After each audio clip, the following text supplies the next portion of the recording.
चरण की 5 लोकसभा सीटों झंझारपुर, सुपौल, अररिया, मधेपुरा और खगड़िया के लिए मतदान 7 मई को होना है। आइए देखते हैं इन सीटों से जुड़े कुछ रोचक तथ्य इस रिपोर्ट में। लोकसभा चुनाव के तीसरे चरण में कुल 54 उम्मीदवार चुनाव मैदान में हैं। इनमें से 51 पुरुष और 3 महिलाएं हैं।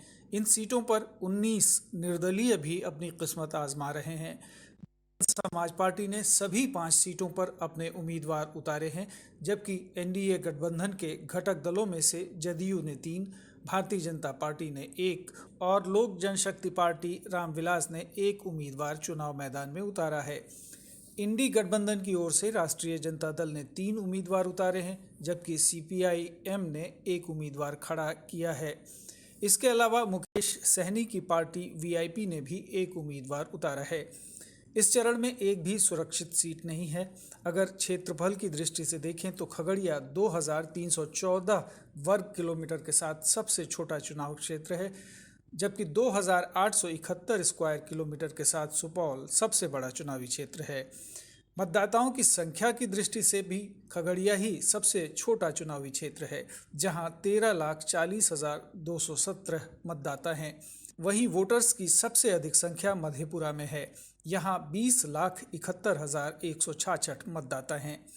अगर हम प्रत्याशियों की बात करें, सबसे अधिक 15 प्रत्याशी सुपौल में अपनी चुनावी किस्मत आजमा रहे हैं, जबकि सबसे कम 8 उम्मीदवार मधेपुरा में हैं, जो वोटर्स की दृष्टि से सबसे बड़ा क्षेत्र है।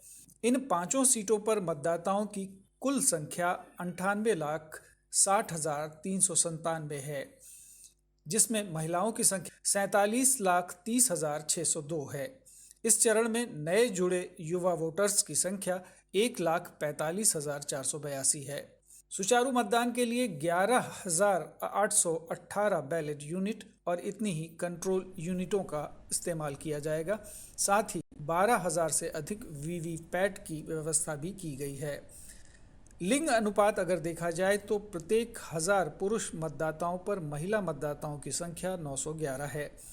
निर्वाचन आयोग ने इस चरण के लगभग 1 करोड़ वोटर्स के लिए व्यापक प्रबंध किए हैं।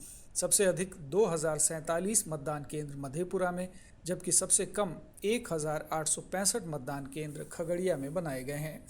मतदान के दिन 5039 केंद्रों से वेबकास्टिंग की व्यवस्था भी की गई है। इन केंद्रों पर जन सुविधाओं का भी विशेष ध्यान रखा गया है।